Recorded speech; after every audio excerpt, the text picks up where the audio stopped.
Hello, everyone, and welcome back to Make Your Mind. I guess this will be a second part to the video that I made not too long ago, which was I made a couple of tools and weapons for the Colonial Marines from the movie Aliens, which, as I've stated before, is my favorite movie of all time. And just to sort of shoot off on that, I also went ahead and made some tools from the Alien movie, the first movie from 1979.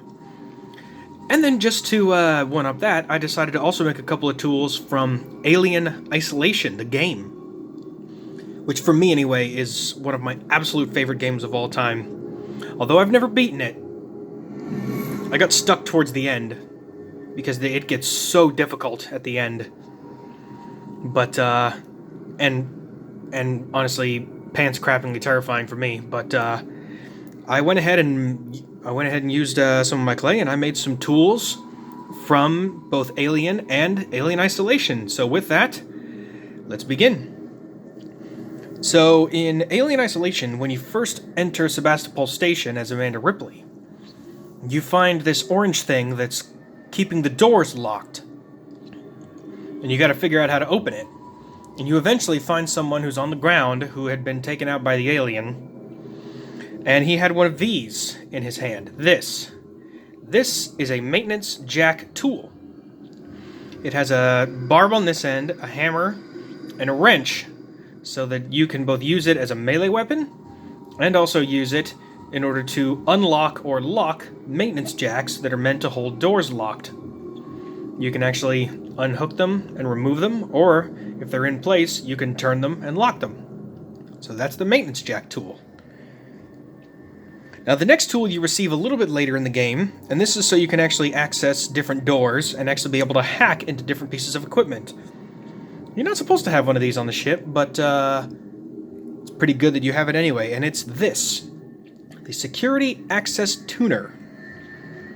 You have the dial and the button here on the side, and I have the Security Override minigame that you play. When you walk up to a locked door, you walk up to a piece of equipment, you access the tuner, you dial into the signal, and then you play the actual minigame that is correspond with actually unlocking or using that piece of equipment. And this is the Security Override minigame, the little blue one with the line-up dots.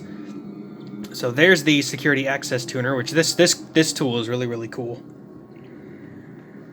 And now, later on in the game, after you encounter the alien the first time, you're given a weapon that is not necessarily good for using against the alien, but is very good when going against androids or, in Amanda Ripley's case, the working Joes.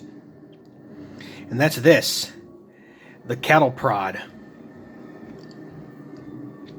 It's basically a giant taser that it has batteries that go into the bottom, and she holds it in her hand, and as an android comes close, she's able to poke it with the prod, send millions of volts into the android system, and causing it basically to spaz out. And then she can use her wrench, or she can use a weapon of any kind to take down either the working Joe or the android, or in this case, in the first movie, they can use it to attempt to subdue the alien, but didn't work out too well. Instead, they nearly tased Jonesy. So that is the cattle prod. Now, with the cattle prod, especially from the scene from the original movie where Brett brings this out, and then Ash brings out something else. A piece of equipment that he actually modified.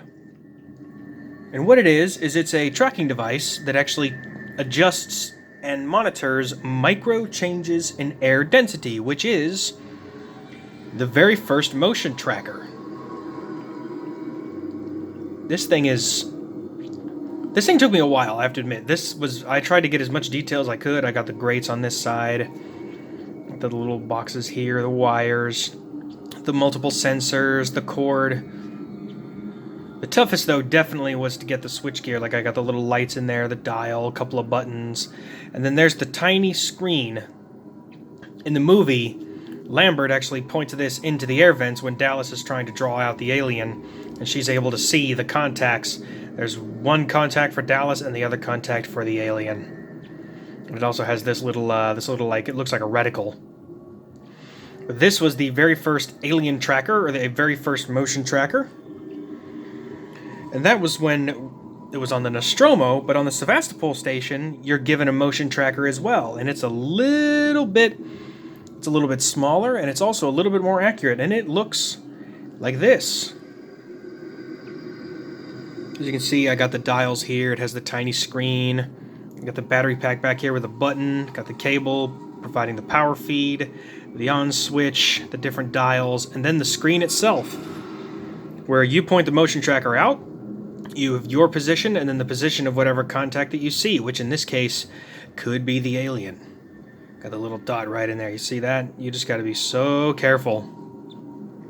So that is the newer motion tracker. And then last but not least, this is a tool that is used to both deter the alien and also to, I mean, basically it's the one weapon in the game that actually provides you the means to either subdue the working Joes or to stop the alien in its tracks. And that is the trusty flamer unit, the flamethrower. God, I'm rather proud of this one, man. This thing looks so cool. You got the twin tanks, you got the fuel tank and the propane tank. Essentially, you have the tank that's used for the spark to ignite the first flame, and then you have the actual flamer fuel that then gets dumped in, shot out the nozzle, and then actually throws the flame from the unit itself. And this is not a tank. This is actually just, it's for basically wrapping your arm around and holding it like so. Of course, you got a spark plug here on the top with the wires. You got all the tubes coming out, the brass fittings. But there is the trusty flamer unit, the flamethrower. And with that, those are all of the tools that I have currently made from the Alien and Alien Isolation franchise, from the first movie and the game. And so with that, if you enjoy content like this, remember to leave a like down below and also to subscribe. And remember to hit that bell for notifications. You got to allow for all notifications, or else you'll never get notified. You can't do personalized. If you do personalized, you may be able to figure out how to choose which one's which, but if you do all notifications, then you get all the upcoming videos. However, I've had some commenters say that they are not getting my notifications, and if you have the bell rung, then it must be something on YouTube's end. It's nothing that I can really control, which is aggravating, I understand. But it's something that for some reason I have no setting or anything that I can help with that. So just persevere and check out with the channel every once in a while if you can. But with that, thank you all so much for watching. I will see all of you on the next Sculpture Showcase video.